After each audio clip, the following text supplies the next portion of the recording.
Upaya dugaan teror dilakukan oleh oknum tidak dikenal terhadap Wakil Ketua KPK Laude Muhammad Syarif dan Ketua KPK Agus Raharjo pagi tadi. Informasi selengkapnya rekan Nadia Atmajid melaporkan langsung dari Mabes Polri Jakarta. Nadia, apakah sudah ada statement resmi dari pihak kepolisian terkait hal ini?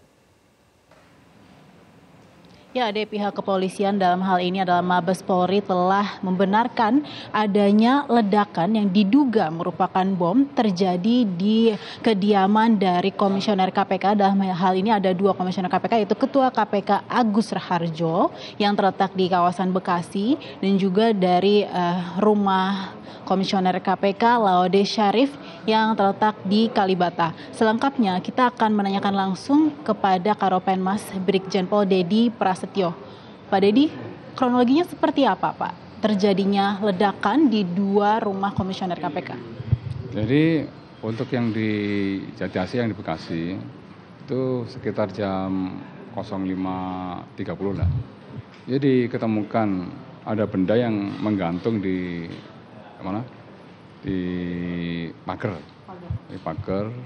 Setelah didalami ada membahayakan, terus diamankan oleh petugas kepolisian yang sedang melaksanakan patroli di situ. Patroli saat ini yang untuk di Jatiasi dilakukan pendalaman oleh Puslapfor, kemudian identifikasi dan dibantu dari tim dari Mabes Polri yang membackup tim yang sudah dibentuk oleh Kapolda Metro Jaya untuk mengungkap secara tuntas kasus tersebut. Kemudian yang di Kalibata itu ditemukan pagi, Mbak. Pagi sama ya, lokasinya tetap masih di halaman rumah. Ya, nah, itu juga barang-barang yang sekarang ada di halaman rumah itu sudah diamankan oleh Puslapfor untuk dilakukan uji laboratorium forensik untuk mengetahui benda-benda apa yang diketemukan di TKP tersebut. Lalu bagaimana proses diketahuinya itu Pak? Apakah dari ledakannya atau memang lagi ada yang patroli kebetulan di sana Pak? Kalau yang di Bekasi ya, di Bekasi pas kebetulan anggota Polsek sedang melaksanakan kegiatan patroli, jadi menemukan benda yang dicurigai yang menggantung di pagar ya, di pagar di depan rumah. Kemudian yang di Jatiasi ada beberapa bagian yang baru diduga itu, oleh karena itu perlu pendalaman secara komprehensif oleh laboratorium forensik. Nanti laboratorium forensik akan mengkaji semuanya, apakah ini masuk komponen-komponen bom atau bukan.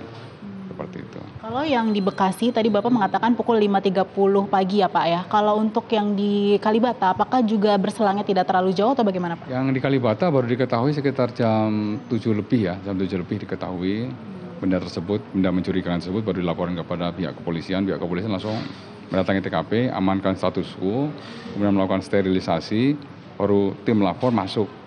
Tim lapor baru mengamankan beberapa barang bukti yang diketemukan di TKP. Ada yang mengatakan ini jenis bom molotov, apakah itu hal tersebut bisa dikonfirmasi Pak? Ya patut diduga seperti sejenis itu, ya sifatnya masih low eksplosif. Jadi, tapi masih perlu pendalaman oleh tim lapor dulu. Ya. Bagaimana dengan barang bukti kan tadi kalau di Bekasi ada yang menggantung itu ya Pak ya, apakah ada pecahan atau dampak yang ditimbulkan dari ledakan itu apa saja sih Pak dari kedua lokasi ini? Di dua lokasi tidak ada kerusakan yang berarti, ya hanya ada gelagat kecil aja. Gelagat kecil itu nanti dari Lapor, dari Inafis juga akan mendalami juga. Jadi secara umum situasi lingkungan itu cukup kondusif. Bagaimana dengan korban jiwa Pak dengan adanya ledakan itu? Tidak ada korban jiwa. Kerusakan yang berarti tidak ada. Tidak ada kerusakan yang berarti. Ini kan terjadi kepada pimpinan dari lembaga yang ada di Indonesia ya Pak ya. Dan sebenarnya kan tidak hanya dua komisioner ini saja. Apakah pengamanan kemudian ditingkatkan di kediaman dari masing-masing komisioner ini Pak?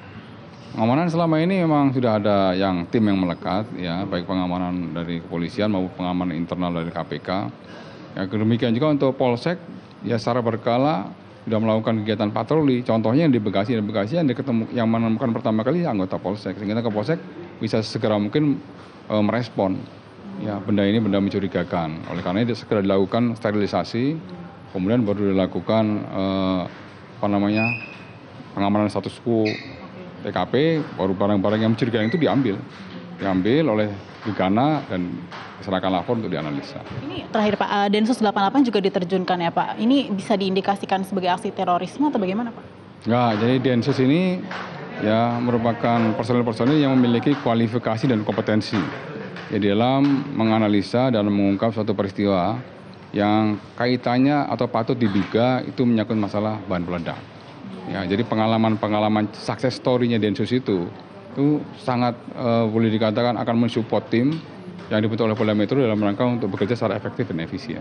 Terakhir lagi Pak, ini dilakukan penyisiran lanjutan nggak Pak? Di daerah situ ditakutkan ada ledakan lagi atau bagaimana Pak? Ya, dari tim Gegana Polda Metro langsung melakukan parameter, melakukan penyisiran, dan memastikan lokasi-lokasi yang ada di sekitar pemukiman itu aman.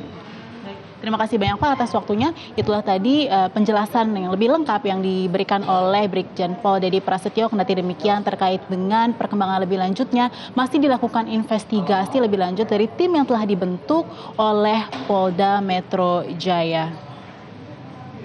Ade.